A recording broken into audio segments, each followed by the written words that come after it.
नमस्कार साथियों, स्वागत है आप सभी का अंकित इंस्पायर्स इंडिया पर। मैं हूं अंकित अवस्थी। आप है मेरे साथ में एक ऐसी खबर पर चर्चा करने के लिए जो कि जानना जरूरी में आती है। क्योंकि जानना इसलिए जरूरी है, क्या कारण है कि 9 महीने से शांत बैठा अमेरिका अचानक रूस की सीमा पर अपनी सेना भेज देता है। और सेना भेजने की खबर नाटो के चीफ के द्वारा आज से लगभग 7 दिन पहले साझा की जाती है, जिसमें नाटो के सेक्रेटरी जनरल न्यूयॉर्क टाइम्स को एक जानकारी देते हैं और उसमें वो ये कहते हैं कि रशिया के साथ अभी युद्ध एक पूरी पॉसिबिलिटी है। नाटो के द्वारा यह जानकारी आती है और अचानक न्यूज निकल करके छप जाती है कि Putin set to fume as Biden deploys troops near Russian border amid Ukraine war.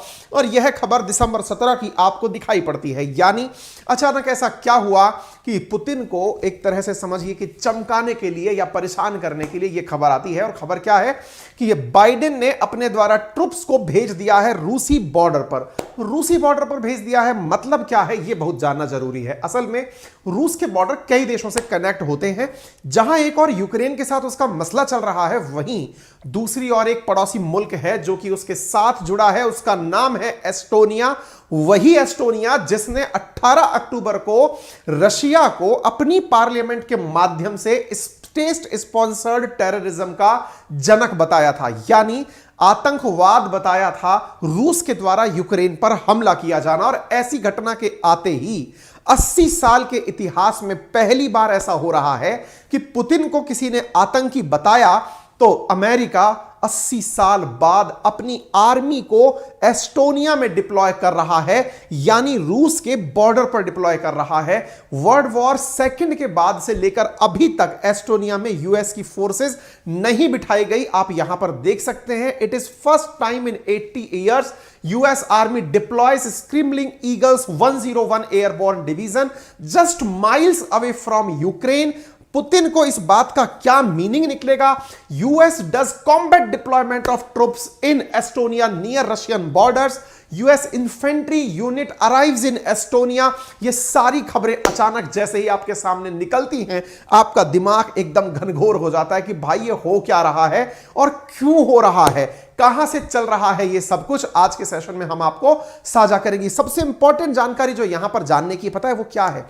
सबसे इंपॉर्टेंट जानकारी यह है, अब तक लोगों को रशिया यूक्रेन की अपडेट लेने की भी जरूरत लेना खत्म हो चुकी थी। यानी आप और हम एक रूटीन का पार्ट सा समझने लग गए थे कि हां ठीक है, रशिया यूक्रेन बॉर्डर पर है, कुछ तो हो ही रहा होगा। लेकिन ऐसे कुछ भी सुधार जब युद्ध के अंदर होते हैं, सुधार कहिए या अपडेट कहना ज्यादा उचित होगा, क्योंकि युद्ध में सुधार शांति की तरफ समझौता, शांति की तरफ इशारा करता है। लेकिन यहां कुछ ऐसा दिखाई नहीं दे रहा है। यहां तो और ज्यादा विध्वंस की अपेक्षा दिखाई दे रही है। क्या केवल इतना सा कारण है? किसी ने इसे आतंकी कहा, अचानक अमेरिका ने 80 साल बाद अपना प्रण तोड़ दिया। इतनी टेंशंस के बावजूद जब एस्टोनिया, लिथुआनिया, लातविया जो कि बाल्टिक कंट्रीज हैं, रशिया के साथ बॉर्डर साझा करने वाली कंट्रीज हैं, वो इतने दिन से बयानबाजी कर रहे थे, तब से तो आपने कुछ नहीं किया। अचानक उठा करके आप यहां पर फोर्सेस भेज देते हैं। कुछ तो कारण होगा, कुछ तो वजह होगी। ये सारी बातें आज के सेशन में आपको समझनी है। क्या केवल इतनी सी बात कि किसी ने कह दिया तुम आतंकी हो तो अमेरिका उसको बचाने के लिए पहुंच गया? अजी नहीं साहब, बहुत कुछ बाकी है। अभी तो इतना कुछ बाकी है कि कहीं ना कहीं यह संघर्ष विराम संघर्ष की नीति जैसा दिखाई दे रहा है। और मैं आपको फिर से याद दिला दूं कि ऐसे ही वर्ल्ड वॉर भी कंटिन्यूटी में हमेशा पीक पर नहीं रहा था, वो ऊपर नीचे होता रहा था। और मैं आपको एक उदाहरण दे देता हूं। महात्मा गांधी जब देश की स्वतंत्रता का संग्राम कर रहे थे, चाहे फिर उनके द्वारा असहयोग आंदोलन हो या भारत छोड़ो आंदोलन हो, इन सब के बीच में एक ऐसा काल आता था जो लगता था ब्रिटिशर्स को कि अब अगली बार कोई आंदोलन नहीं होगा। बिल्कुल वैसा ही कुछ रशिया इन दिनों यूक्रेन के साथ और वर्ल्ड के साथ कर रहा है। एक बार खबरें आती हैं कि जबरदस्त शेलिंग हुई और हर बार की शेलिंग, लास्ट वाली शेलिंग गोलाबारी से ज्यादा बड़ी होती है। और जैसे ही यह खबर निकलकर आती है, फिर अचानक शांति का माहौल, मीडिया के अंदर से न्यूज गायब, इंडिया चाइना न्यूज के तहत तैरने लगती है, चाइना ताइवान तैरने लगती है, फिर अचानक खबर आती है। यानी कहीं ना कहीं ऐसा है कि रूस अपने आप को ऑटो करेक्ट मोड में डाल दिया है। यानी जो गलतियां वो युद्ध के दौरान किया, उन्हें सुधारते हुए और बड़ी आक्रामकता के साथ सामने आ रहा है।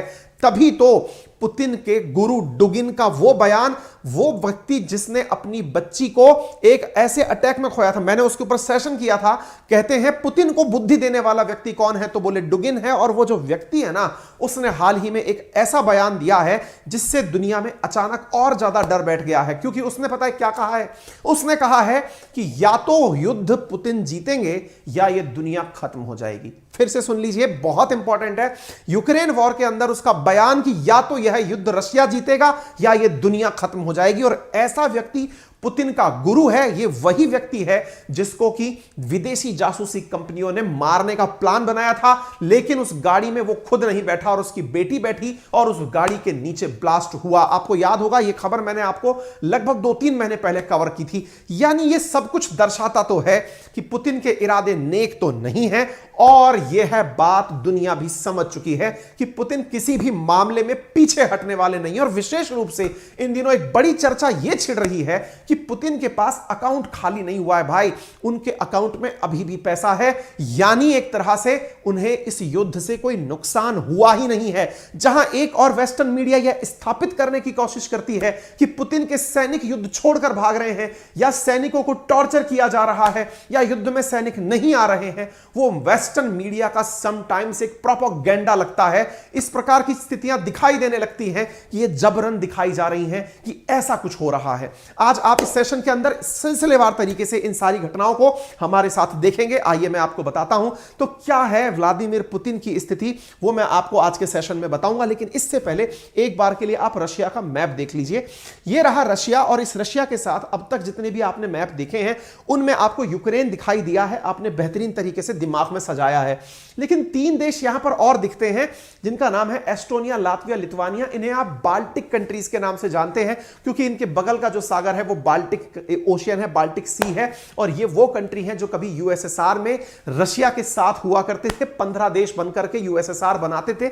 उनमें एस्टोनिया, लातविया, लिथुआनिया, यूक्रेन, बीच में बेलारूस, ये सब शामिल थे। उसी के साथ साथ सेंट्रल एशिया के कजाकिस्तान, तुर्कमेनिस्तान, किर्गिस्तान, ये सारे देश मिलकर के कभी 15 देशों का समूह सोवियत रूस हुआ करता था। लेकिन इन जो देश हैं जो कि बाल्टिक ओशियन की तरफ हैं, या यूं कहिए कि ये वो देश हैं जिन पर यदि रशिया ने कब्जा कर लिया तो बाल्टिक ओशियन के अंदर उसे बहुत बड़ी ओपनिंग मिल जाएगी। समुद्र के माध्यम से नॉर्थ सी से होते हुए ट्रेड के नए रूट खुल जाएंगे। यदि मैं इस स्थिति को यहां से कंपेयर करके बताऊं तो यूक्रेन पर कब्जे के पीछे का भी बड़ा कारण यही था, क्योंकि रशिया को यहां से बहुत बड़ा ऐसा एरिया मिल रहा था जो कि रूस के समुद्र को बड़ा कर देगा, या फिर यूं समझिए कि इनके लिए पोर्ट्स को बहुत बड़ा बना देगा। एग्जैक्टली यदि बाल्टिक ओशन में स्थित इस एस्टोनिया नामक देश पर कब्जा होता है तो आने वाले समय में इसकी संभावनाएं रशिया को अपने पोर्ट्स बढ़ाने में मिलेगी। वो हम विस्तृत चर्चा करेंगे, फिलहाल के लिए आप इसे मैप से समझ गए होंगे। अब मैं आपको यहां पर यह जानकारी ऐसे देता हूं कि एस्टोनिया ने फ्राइडे को अपने द्वारा यूनाइटेड स्टेट्स आर्म्ड फोर्सेस के द्वारा से यह खबर प्रकाशित की कि हमारे पास में अमेरिका की फोर्सेस आ चुकी हैं। क्या कारण है कि एस्टोनिया में फोर्सेस पहुंची, इसके पीछे का मैं कारण बताता हूं, क्योंकि कारण असल में इसके जन्म पर छिपा है। 1991 में जब सोवियत रूस टूट करके 15 देशों में बटा था, तो असल में ये जो एस्टोनिया है ये सोवियत रूस से बाहर क्यों निकला था, इसके पीछे का कारण था क्योंकि ये अमेरिकी समर्थक गुट थे जो सोवियत रूस में रहा करते थे। टूटना तो स्वाभाविक था। इसका मतलब इनके निकलते ही इरादे नेक नहीं थे, इनके निकलते ही नाटो के प्रति इनकी आस्था स्वतः स्थापित थी। तभी तो आज एस्टोनिया, लातविया, लिथुआनिया तीनों नाटो कंट्री हैं, यानी ये अमेरिका के गुट में शामिल है, या यूं कहिए ये वो कंट्रीज हैं जो कि नाटो के रूप में रशिया के बॉर्डर पर स्थित हैं। यानी रूस के लिए ये कड़ी चुनौती है। और ऐसी स्थिति में अब तक जो युद्ध हुए हैं उन सब में यूक्रेन के साथ जो भी हुआ वो स्थिति तब तक सहज और सामान्य थी, क्योंकि यूक्रेन नाटो कंट्री नहीं था। लेकिन एस्टोनिया नाटो कंट्री है, और रशिया के बाद रशिया का जो प्रेडिक्शन है दुनिया को लेकर के वो ये है कि एक बार यूक्रेन पर कब्जा स्थापित हो जाए उसके बाद वो रुकने वाला नहीं है, क्योंकि वो एकीकृत सोवियत रूस चाहता है और उसके लिए वो इन सब देशों को अपने साथ मिलाएगा। बेलारूस तो ऑलरेडी उसके साथ ही है, लुकाशेंको तो पुतिन 2.0 है। ऐसी स्थिति में इन तीनों देशों की सामत आएगी और उसकी शुरुआत एस्टोनिया से होगी। तभी तो नाटो फोर्सेस पहुंच चुकी हैं बाल्टिक टेरिटरी के अंदर। यह हमने आपको एस्टोनिया यहां पर दिखा दिया। जहां पर इन फोर्सेस को तैनात किया गया है वो तैनाती है वोरू नामक स्थान पर। यह रहा वोरू नामक स्थान जहां पर एस्टोनिया में इन्हें तैनात किया गया है। मैं आपको इस मैप के माध्यम से gulf of Finland, gulf of Riga और यह बाल्टिक सी दिखा रहा हूं। यदि गल्फ ऑफ फिनलैंड और गल्फ ऑफ रीगा तक रशिया की अगर ओपनिंग मिल जाती है तो रशिया के लिए इससे बेहतर शायद ही कुछ हो। नाटो ने कब कौन से देश को अपने साथ जोड़ा, तो आप यदि इस लिस्ट को उठाकर एस्टोनिया देखें तो 2004 में जाकर के नाटो के अंदर यह स्थायी सदस्य के रूप में जुड़ गया। और नाटो की कसम क्या है कि यदि किसी भी एक देश पर हमला हुआ तो वो सब पर हमला माना जाएगा। ये 30 देश एक सुर में या एक तूती में बोलते हैं और इनकी हिफाजत करने की कहानी किसने गढ़ रखी है? अमेरिका ने। लेकिन क्या अमेरिका इतना तातार है कि बेटा तुम संघर्ष करो, हम तुम्हारे साथ हैं, यानी तुम्हारी सुरक्षा की गारंटी हम लेते हैं, फिर तो हर देश सुरक्षित हो जाएगा? अजी नहीं, यह भी अमेरिका का एक प्रोपेगेंडा है। प्रोपेगेंडा क्या है, मैं वो आपको स्थापित करता हूं। जहां आपने एक और ये कहानी सुनी कि इनके पास सेना भेज दी गई है, इससे ऐसा लगता है कि देखा कितना अच्छा है अमेरिका, नाटो के नाम पर इनकी हिफाजत करने की गारंटी लेता है। अजी दूसरी खबर सुनिए फिर आप। खबर यह है कि इन्होंने ये फोर्सेस तो भेजी, ये फोर्सेस है 101 फर्स्ट एयरबॉर्न डिवीजन, ये तो भेजा, इसके साथ साथ इसने एक डील और इन्हें टिका दी। अजी साहब ये तो मुझे वेलेजली की सहायता संधि लगती है, जिसमें वेलेजली कहा करता था इंडिया में जितने भी राजघराने थे उन सबसे कि आप अपनी सेनाएं खत्म कर दो, ब्रिटिशर्स की सेनाएं अपने यहां रख लो, उनका किराया पानी खर्चा आप दे देना, आपको मैं गारंटी देता हूं कि आप पर कोई हमला नहीं करेगा। क्या आपको नहीं लगता कि नाटो के नाम पर अमेरिका कुछ वैसा ही कर रहा है? क्योंकि आप खबर पढ़िए, आप यहां पर देखते हैं, we are strengthening the Lithuania armed forces with HIMARS system. Lithuania signed a contract with the US to buy 8 launchers with different type of missiles. हैं?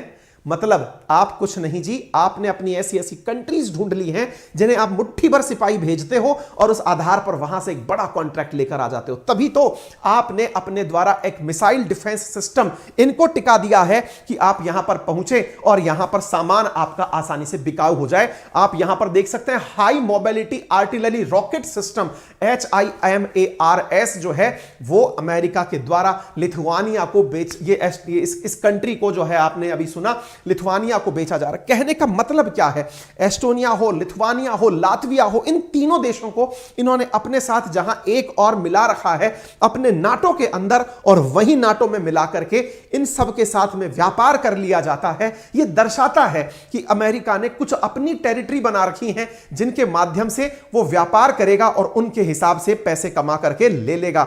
ये सारी बातें अपने आप में बहुत ज्यादा मायने रखने वाली हैं। और अगर इन बातों को मायने के रूप में आप देखते हैं, एस्टोनिया की पार्लियामेंट ने जब इस बात को कहा कि यह स्टेट स्पॉन्सर्ड है और उसे इस प्रकार की घटनाएं सुनाई देती हैं, तो अब यहां पर एक बात और निकल कर आती है और वो ये है कि पुतिन का फिर फाइनली प्लान क्या है। ये प्लान हम नहीं बोल रहे, प्लान यहां के कई ऐसे रिसर्चर्स बोल रहे हैं कि पुतिन का प्लान है कि वो बाल्टिक कंट्रीज को अपने कब्जे में लेना चाहते हैं, पोलैंड और बाल्टिक कंट्रीज को यूक्रेन के बाद में, और यूक्रेन के बाद में जब ये लेना चाहते हैं, ये स्थापित कथन यूक्रेन ही दुनिया में करवाना चाहता है कि बेटा अभी हमारा नंबर है, अगला तुम्हारा नंबर होगा।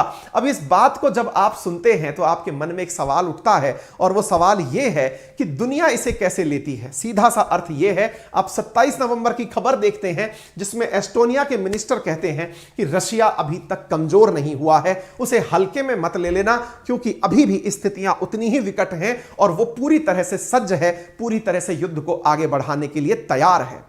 जब हमने इतनी सारी बातें सुन ली और अचानक हम ये सुनते हैं कि पुतिन बंकर में जाकर बैठ गए, फिर हमारा दिमाग खटकता है। लेकिन जब बंकर में जाकर बैठ गए ये बात सुनते हैं, उससे पहले एक खबर और आती है आज से एक दिन पहले, और वो खबर ये है कि पुतिन एक बहुत बड़े ऑफेंसिव हैप्पी न्यू ईयर की तैयारी कर रहे हैं। ये खबर जैसे ही आप सबने सुनी, अभी हमने तो हालांकि इसको शेयर इसलिए नहीं किया क्योंकि हर दिन रशिया यूक्रेन करके हम भी बोर हो गए, आप भी सुन के बोर हो गए, लेकिन फिर भी क्या करें, अपडेट देना जिम्मेदारी है। तो हम इस बीच की जितनी भी अपडेट्स होती हैं उनको एक साथ एक सेशन में ले आए। लेकिन इस बीच में 15 तारीख को जो अपडेट निकल कर आया वो क्या है, आप जरा देखें। 15 दिसंबर का अपडेट है, पुतिन प्रिपेयरिंग मेजर ऑफेंसिव इन न्यू ईयर, यानी हैप्पी न्यू ईयर में क्रैकर यूक्रेन को पुतिन देने वाले हैं, यानी पुतिन यहां पर बम गोले बरसाकर इनको हैप्पी न्यू ईयर विश करने वाले हैं। क्या चल क्या रहा है, आज आपको इस बारे में जरूर डिटेल से बताऊंगा, क्योंकि अल्टीमेटली पुतिन की मंशा अपने आप को थोड़ी शांति देके संघर्ष की स्थिति में ले जाने की तो है, लेकिन न्यू ईयर पे ऐसा क्या प्लान हो रहा है जिसके लिए पुतिन ने 2 लाख सैनिकों की टुकड़ी तैयार कर ली है? क्या कुछ और भीषण होने वाला है जो दुनिया को नहीं पता? चर्चा जरूर करेंगे, लेकिन उससे पहले एक जरूरी चीज मैं आपके साथ साझा कर देता हूं। जरूरी चीज यह है साथियों कि आप सबके लिए रीलेवल बाय अनअकैडमी, जो कि यह अश्योर करता है कि दुनिया में इस समय 83,000, दुनिया में नहीं इंडिया की बात करें, इंडिया में बिजनेस डेवलपमेंट एसोसिएट्स की बड़ी संख्या आवश्यक है। लगभग 83,000 जॉब्स आपके लिए इंतजार कर रही है। बस फर्क इतना है कि आपको नहीं पता कि उस जॉब के लिए चाहिए क्या। इस काम को करता है रीलेवल बाय अनअकैडमी, जिसका लिंक मैंने कमेंट में और डिस्क्रिप्शन में आपके लिए डाला है। ये वो प्लेटफॉर्म है जो आपको अपने कोर्सेज के माध्यम से, पता है कितना ऑफर दिलाता है? लगभग 5.5 लाख रुपए का औसत पैकेज मिला है इस प्लेटफॉर्म के थ्रू जिन लोगों ने जॉब प्राप्त किया है। 5.5 लाख, मैं लास्ट टाइम 3.5 लाख बोल गया था, बाद में मुझे करेक्ट किया गया कि सर आप ही अंडर एस्टिमेट कर दिए क्या। 5.5 लाख रुपए का एवरेज पैकेज है। लोग 10-10 लाख रुपए तक का पैकेज इनके प्लेटफॉर्म से निकाल रहे हैं। क्या है ये प्लेटफॉर्म? इस प्लेटफॉर्म की खासियत फटाक से जान लीजिए। ये एक ऐसा प्लेटफॉर्म है जिस पर आप जाते हैं, आपको एक फ्री काउंसलिंग दी जाती है कि आपको नौकरी के लिए क्या काबिलियत होनी चाहिए। आपको अगर है तो आप एक जाकर टेस्ट दे दीजिए। यदि आपने वो टेस्ट दिया, 15 दिन के भीतर आपने वो टेस्ट क्वालिफाई किया, 1000 में से 500 से ज्यादा नंबर ले आए, 15 दिन के भीतर आपको स्वतः ही ये प्लेटफॉर्म जॉब दिलवा देगा, जॉब दिलवाता है। इन केस आपको लगता है कि आपसे टेस्ट नहीं हो पा रहा, तो ये प्लेटफॉर्म आपको अपने कोर्सेज ऑफर करता है। और ये जो कोर्सेज ऑफर करता है, इन कोर्सेज की प्रॉपर 1-to-1 टीचिंग कराई जाती है। आपको लगता है सर कोर्सेज महंगे हैं, कोर्सेज हमसे हो नहीं पा रहे, कोर्सेज हमसे समझ नहीं आएंगे, कोई बात नहीं, 14 दिन पढ़ के देख लीजिए, फीस पूरी वापस ले लीजिए। ये तो आपके ऊपर है ना, नौकरी आपको चाहिए या नहीं चाहिए। कोई जबरदस्ती आपको जॉब थोड़ी दे देगा। फिर भी आपको लगता है कि सर मैंने पूरा कोर्स पढ़ लिया और फिर भी मेरी जॉब नहीं लगी, तो भी ये गारंटी देता है कि आपका कोर्स पूरा हो गया, आपने पूरी क्लासेस पढ़ ली, उसके बाद भी आपका 90 दिन के भीतर जब कोर्स कंप्लीट हो गया, उसके बाद भी जॉब नहीं लगता, फिर से फीस वापस ले लेना। यानी एक ऐसा प्लेटफॉर्म जो ये अश्योर है अपने प्रोडक्ट को लेकर के कि आपने अगर इसको कर लिया तो जॉब तो फिर मिलनी ही है। तो फिर देरी किस बात की? लिंक मैंने कमेंट बॉक्स में आपको दिया है, डिस्क्रिप्शन में भी दिया है, आप वहां जाएं, अपने आप को वहां पर रजिस्टर करें। आपका एक सेशन बुक होगा, 15 मिनट की काउंसलिंग होगी, समझ में आए तो करना, नहीं तो छोड़ देना। आगे बढ़ते हैं अपन अभी फिलहाल के लिए। तो अब सवाल यह बनता है कि यूक्रेन रशिया की प्रिपेयर्डनेस के बारे में क्या कहता है। वो कहता है कि रशिया 2 लाख सैनिकों को लेकर बैठा है कीव पर अटैक करने के लिए। बोले ऐसा गारंटी से कैसे कह सकते हो? बोले sir happy new year wish करने की तैयारी कर रहा है, 2 लाख सैनिकों को लेकर के इसकी तैयारी कर रहा है। बोले अच्छा ऐसा क्या है? तो बोले सर बहुत सारी बातें हम आपको बताते हैं एक एक करके। बोले बताओ। बोले असल में नवंबर 19 को एक खबर आई और वो खबर ये है कि रशिया ने अपनी जो डिफेंस की स्पेंडिंग है, जो खर्च है, वो $13 बिलियन बढ़ा दिया है। ये इतना है कि पाकिस्तान को अगर मिल जाए तो वो कर्ज मुक्त हो जाए। ये इतना है कि पाकिस्तान के पास अभी $6.7 बिलियन का फॉरेक्स है, उसका जस्ट डबल तो इन्होंने इंक्रीज कर दिया है अपनी डिफेंस पर खर्च करने में। बोले इसका मतलब समझते हैं? इसका मतलब यह है कि रशिया कोई बहुत बड़ी प्लानिंग कर रहा है। नंबर दूसरी चीज जो है, इसने वो सारे के सारे लीकेजेस शांत कर दिए हैं। कौन से लीकेजेस? जैसे दुनिया का ध्यान हटा दिया है युद्ध से। अब आप लोग चर्चा में सुनते ही नहीं है, आपको मीडिया में अब रशिया यूक्रेन नहीं दिखाई देता। आप मेन स्ट्रीम मीडिया इंडिया की खोलकर देखिए, ये कितना बड़ा साइकोलॉजिकल वो था। पहले रशिया यूक्रेन पूरा मीडिया में छाया हुआ था, अब आपको मीडिया में से गायब दिखाई पड़ता है। नंबर दूसरी चीज जो मैं आपको बताऊं वो क्या है कि तुर्की जो है ना, वो एक ऐसा मतलब लुढ़कना लोटा कह सकते हैं आपको, जो कभी रूस की तरफ और कभी अमेरिका की तरफ गुड़क जाता है। हालांकि है नाटो का मेंबर, लेकिन स्वार्थी किस्म का है, बीच का बंदर है। अब ऐसी स्थिति में इसने तुर्की को मेंटेन कर लिया। कैसे? इसने तुर्की को पकड़ करके उसके बायकतार ड्रोन जो इसको नुकसान पहुंचा रहे थे, जिस पर मैंने आपको लगभग 11 दिन पहले सेशन किया था, उन्हें अपने कंट्रोल में कर लिया। इसकी वजह से अब बायकतार ड्रोन जो है वो इसके ऊपर नुकसान नहीं पहुंचा रहे हैं। किसके ऊपर? पुतिन की फोर्सेस के ऊपर कोई नुकसान नहीं पहुंचा रहे हैं, युद्ध से गायब हो गए। इसी बीच में इसने क्या किया? अपने आप को इलेक्ट्रॉनिकली वारफेयर में अपडेट किया। ईरान से उसके बने बनाए ड्रोन मंगा लिए कि तुम हमें ड्रोन दे दो, हम इन ड्रोन से इनके ऊपर हमला करेंगे, और अपने आप को इलेक्ट्रॉनिकली वारफेयर में अपडेट कर लिया कि जहां जहां पर हमको इनके उड़ते हुए ड्रोन दिखाई देंगे उन्हें हवा में मार देंगे। यानी इसने पूरा संघर्ष विराम संघर्ष, जहां दुनिया एक और ध्यान हटा के बैठी, अपने आप को अपडेट करके रखा। आप इस बात से जानकर आश्चर्य कर जाएंगे, सबको यह लग रहा था कि अब सब शांति हो गई होगी। खबर 17 दिसंबर आज की खबर है, पता है क्या? Russia fires more than 70 missiles in one of its biggest attack on Ukraine. हालांकि यह खबर भी हम कई बार सुन चुके हैं कि कभी 100 मिसाइलें दाग दी, कभी 70 मिसाइलें दाग दी, लेकिन जो खबरें प्रकाशित होती हैं वो ये है कि अभी डोनास्क क्षेत्र का मेयर बोलता है कि भाई यूक्रेन के ऊपर जो रिसेंटली हमला हुआ है ना, 2014 से लेकर अब तक इतना बड़ा हमला एक दिन में नहीं हुआ जो रिसेंटली किया गया। आप इससे अंदाजा लगाओ कि 70 मिसाइलें एक साथ दागी गई और उन मिसाइलों की वजह से 3 शहरों में पूरी तरह तबाही मच गई, पूरी तरह ब्लैकआउट हो गया। लोग इस समय, देखिए मैं आपको बताऊं, अगर आप सर्दी की स्थिति थोड़ी समझते हैं तो हम लोग जिस क्षेत्र में रहते हैं उससे ऊपर अगर आप नॉर्थ में चलेंगे, यानी कि रशिया की तरफ चलेंगे, तो सर्दी बहुत बढ़ती है। यूक्रेन का टेम्परेचर माइनस में है एवरेज। ऐसी स्थिति में जहां गैस और तेल नहीं है, वहां पर बिजली का संसाधन एक इलेक्ट्रिक सर्टिफिकेट सिस्टम है, इलेक्ट्रॉनिक सिस्टम है, अगर वो भी नहीं बचा तो उसको भी अगर आपने उड़ा दिया तो लोग जो है कड़ाके की ठंड में बहुत बुरी तरह प्रताड़ित हो सकते हैं। और ये असल में है क्या?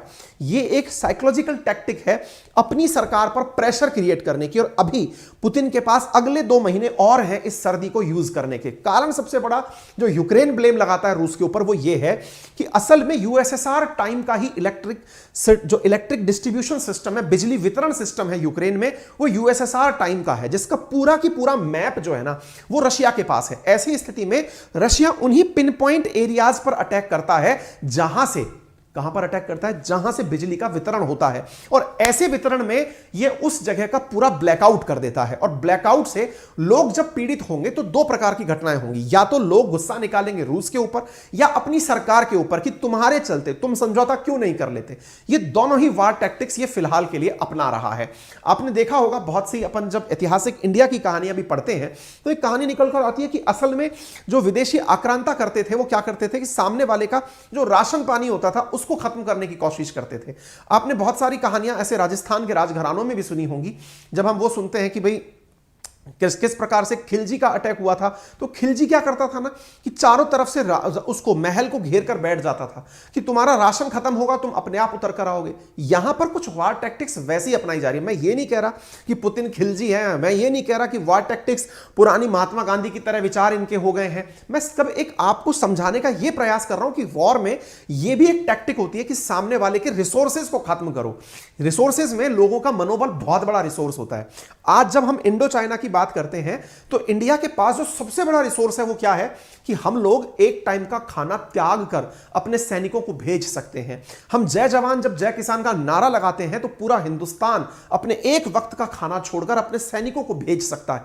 ये जो मोरल सपोर्ट है ना, यदि किसी ने इसे तोड़ दिया तो फिर सेनाएं कमजोर हो जाती हैं। यहां पर यही करने का प्रयास किया जा रहा है। और देखिए, किसी ने कहा होगा कि everything is fair in love and war. मुझे लव का नहीं पता, लेकिन वॉर ये चल रही है, और इस वॉर में जो भी है, यदि ये भी एक टैक्टिक है तो ये रूस को जीतने की टैक्टिक प्रतीत होती है। खैर, ये मेरा अपनी राय है, मैं इसके ऊपर विशिष्ट टिप्पणी नहीं कर रहा हूं, लेकिन फिलहाल आप इन बातों से ये तो समझ सकते हैं कि कहीं ना कहीं रूस की मंशा जो है वो स्पष्ट तो सामने आ रही है कि वो शांति नहीं चाहता। आप यहां पर 16 दिसंबर यानी कल का एक स्टेटमेंट देख सकते हैं। किसका है? ये असल में डुगिन का है। मैंने पहले भी बताया था, डुगिन जो कि पुतिन के गुरु हैं, जो राजनीतिक गुरु हैं, जो उसे सलाह देते हैं, उनका क्या स्टेटमेंट है? Either we will win Ukraine war और वर्ल्ड वुड बी डिस्ट्रॉयड, या दुनिया खत्म हो जाएगी। दैट मीन्स हार तो नहीं मानने वाला ये बंदा। और जब ये हार नहीं मानने वाला है तो इसके लिए हार के मायने क्या है ये दुनिया स्थापित करे। क्या किसी को लगता है कि ये यूक्रेन छोड़ के पीछे चला जाएगा? असंभव। क्या किसी को यह लगता है कि जहां आज है वहीं रुक जाएगा? असंभव। क्योंकि ये जब तक यूक्रेन को सरेंडर नहीं करवा देता तब तक पीछे नहीं हटेगा। जब तक यूक्रेन में अपनी पसंद की सरकार नहीं बनवा देता तब तक पीछे नहीं हटेगा। क्योंकि यूक्रेन पर हमला करने की बड़ी वजह थी उसकी नाटो और ईयू में शामिल होने की मंशा। जब तक सत्ता परिवर्तन नहीं होगा ये पीछे नहीं हटेगा। और अगर ऐसा है तो ये बात जो बोल रहा है कि या तो हम युद्ध जीतेंगे। डुगिन कौन है, मैं इसका परिचय आपको करा दूं। अलेक्जेंडर डुगिन को रूस यूक्रेन युद्ध का भी मतलब गुरु समझा जा सकता है, या पुतिन का भी इनको गुरु समझा जा सकता है। ये वही डुगिन है जिनके बारे में मैंने एक सेशन कराया था आपको, जिसमें मैंने बताया था कि इनकी बेटी जो है ना, उनको कार ब्लास्ट के अंदर मारने का प्रयास हुआ था, मार दी गई थी। ये सेशन मैंने किया है, हमने कटिंग नहीं लगाई है जल्दबाजी में, लेकिन इसी के प्लास मतलब पुतिन के गुरु का बहुत बड़ा योगदान है पुतिन की थॉट में। ठीक है, उसने ये स्टेटमेंट दिया। अब एक न्यूज और है जो आखिरी है, जो कि रशिया यूक्रेन की बहुत सारी न्यूज हमारे पास इकट्ठी हो रखी थी, हमने समेट के एक ही सेशन में डाल दिए, इसलिए सेशन थोड़ा लंबा हो गया, उसके लिए क्षमा। लेकिन यहां पर आप एक चीज और देख सकते हैं। देखिए यूके की ब्रिटिश मीडिया क्या करती है ना, हम लोग समझते हैं कि इंडिया की मीडिया के अंदर ही बयानबाजियां होती हैं, इंडिया की मीडिया ही कोई ना कोई नोशन सेट करने का प्रयास करती है। ऐसा नहीं है, असल में वर्ल्ड का पूरा मामला ही ऐसा है। सब लोग मीडिया के अंदर कुछ ऐसी चीजें स्थापित करना चाहते हैं ताकि लोग उनके तरीके से सोचना शुरू कर दें। जैसे ये वो है मिरर नामक अखबार, जिसने हाल ही में न्यूज छापी है कि इस समय मतलब रशिया के अंदर बहुत ज्यादा फ्लू आउटब्रेक हो गया है, यानी कि वहां पर जुकाम खांसी जैसा फ्लू फैल गया है और उसकी वजह से पुतिन जो है ना वो बंकर के अंदर शिफ्ट हो सकते हैं। अब लोगों ने इसको कैसे रिलेट किया, बंकर में शिफ्ट हो रहे हैं, कहीं ऐसा तो नहीं है कि नाटो अटैक करने वाला हो, बंकर में जाना केवल एक बहाना हो, क्योंकि बंकर वो जगह होती है जहां पर बम भी गिरे तो उसका असर ना पड़े, एक बार के लिए सुरक्षा मिल जाती है। इस तरह से यूके की मीडिया ने इसे प्रकाशित किया। अब मैं इसकी थोड़ी धज्जियां उड़ा देता हूं, आप एक बार के लिए इसे देखें। मैंने ना एक सेशन किया था, अगर आपको याद हो, जिसमें मैंने किया था कि क्या पुतिन मर चुके हैं। ये सब मैंने सेशन किया था ना, तो MI6 का हवाला लिया था। ये MI6 ब्रिटेन की खुफिया एजेंसी है जो इस प्रकार के दकिया सुनी माहौल बनाती है। ये क्या काम होते हैं, ये वो तरह की कोशिशें हैं, लोगों का मनोबल कैसे तोड़ा जाए या लोगों को किस प्रकार से कमजोर किया जाए। कमजोर करने के लिए क्या करें, उनके लीडर को आप हरता हुआ दिखा दीजिए, मरता हुआ दिखा दीजिए। अगर आपने बाहुबली देखी हो तो वो जो करके बोलता है ना, क्या नाम है उसका, जो उनका विलन है मेन, उसको जैसे ही मार पड़ना शुरू होती है बाहुबली के द्वारा, तुरंत उनकी सेना भाग खड़ी होती है। अब सोचो कि यहां पर MI6 दावा करती है कि पुतिन मर चुके हैं, और कितने दिन पहले, 6 महीने पहले।